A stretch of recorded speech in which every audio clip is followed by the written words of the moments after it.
Bienvenue chers téléspectateurs à ce programme Oui Parlons Français, une émission qui est en train de promouvoir l'éducation et la maîtrise du français dans le monde. Avant d'entrer dans le vif du sujet, voici le sommaire. Au sommaire, nous aurons premièrement les définitions du mot vicissitude, du nom compatriote et du verbe clamer. Deuxièmement, un portrait. Nous allons parler de Musée Laurent-Désiré Kabila. Ensuite, un pays, la République démocratique du Congo ou la RDC.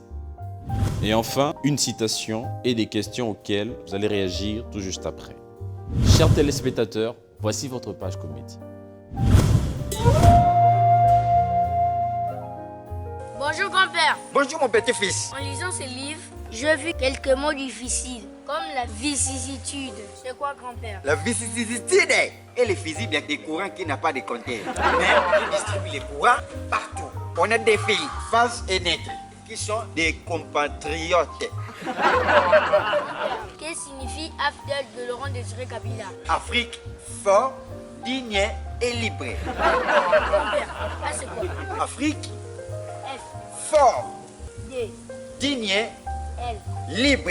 C'est ça AFDEL. C'est quoi la devise de la République démocratique du Congo? C'est travailler, prenez de la peine. C'est les fonds qui manquaient des moyens. Tu te rappelles les choses? Travailler, prenez de la peine. C'est les fonds qui manquent des moyens. C'est la devise de la RDC.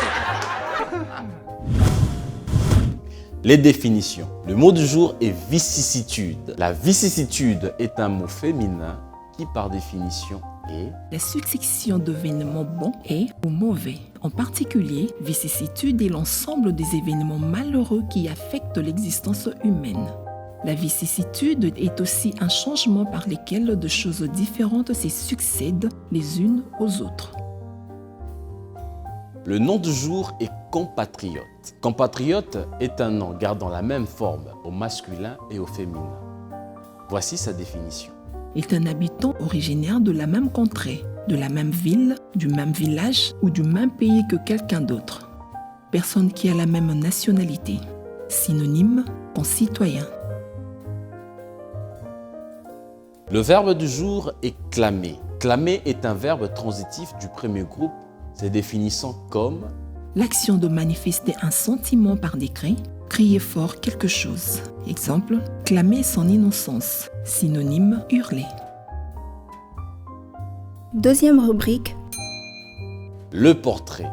Aujourd'hui, nous allons parler de Musée Laurent-Désiré Kabila.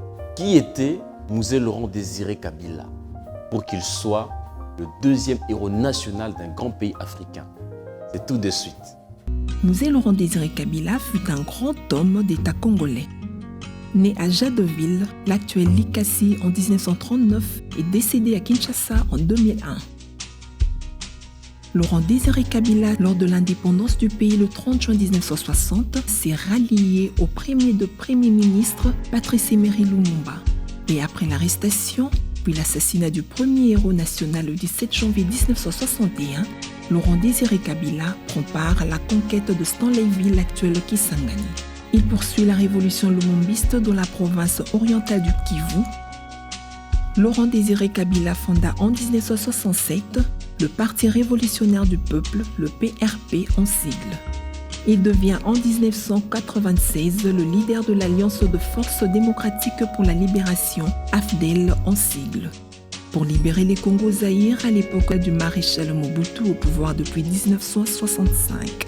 Il bénéficie du soutien de 5 pays africains. En mai 1997, l'AFDEL marche sur Kinshasa. Et c'est cette marche qui a conduit à l'éviction du président Mobutu. Voilà pourquoi le 17 mai est un jour férié en RDC. C'est la fête de l'entrée de l'AFDEL. Laurent-Désiré Kabila renomme le pays République démocratique du Congo, le nom qu'il portait à l'époque de Lumumba, et devient le 3e président de la RDC, fonction qu'il a exercée de 1997 jusqu'à sa mort. Il devient le deuxième héros national. Le 16 janvier reste et demeure un jour important et férié en mémoire de Mosé Laurent-Désiré Kabila. Il existe également une fondation qui porte son nom. Troisième rubrique, Un pays. Le pays du jour est la République démocratique du Congo, ou la RDC. Quatrième pays le plus peuplé d'Afrique, membre de l'Organisation internationale de la francophonie. La RDC est un État du continent africain qui se situe plus précisément en Afrique centrale. La langue officielle est le français. La superficie du pays est de 2 345 409 km². La population est estimée à plus de 85 026 000 habitants en 2015. Voici le drapeau du pays, l'étoffe qui porte l'emblème et les couleurs de la nation et de l'unité du pays. La devise du pays est « Paix, justice, travail ». L'intitulé de l'hymne national est « Debout congolais ». La monnaie nationale du pays est franc congolais. L'indication téléphonique du pays est le plus 243 ou 00243, suivi du numéro privé de la personne. Sur le plan économique, l'agriculture reste le principal secteur de l'économie. La RDC exporte principalement le cuivre, le cobalt, le coltan, le diamant, l'électricité. Notez que la richesse la plus importante de la RDC est sa forêt. Ces 45 millions d'hectares de forêt sont le patrimoine le plus précieux, au-delà des mines, des blocs pétroliers qu'on est en train de découvrir au pays.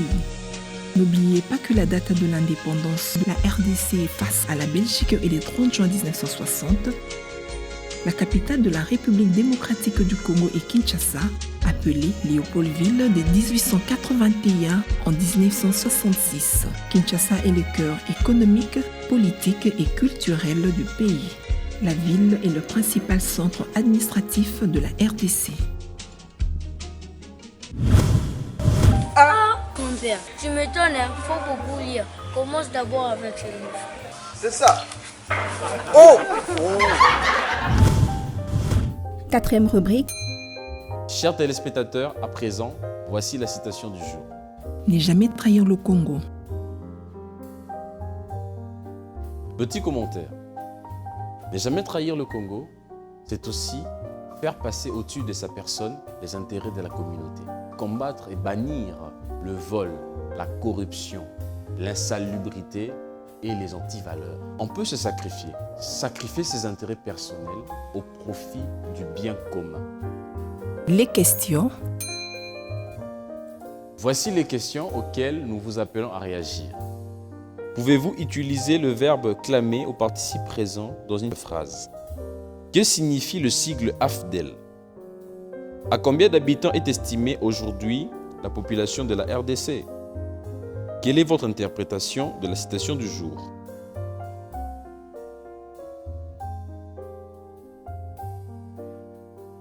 C'en est fini pour cette édition. Rappelons-nous que Oui, parlons français vise la promotion de l'éducation et de la maîtrise du français dans le monde. Quant à moi, je vous dis à très bientôt et au revoir.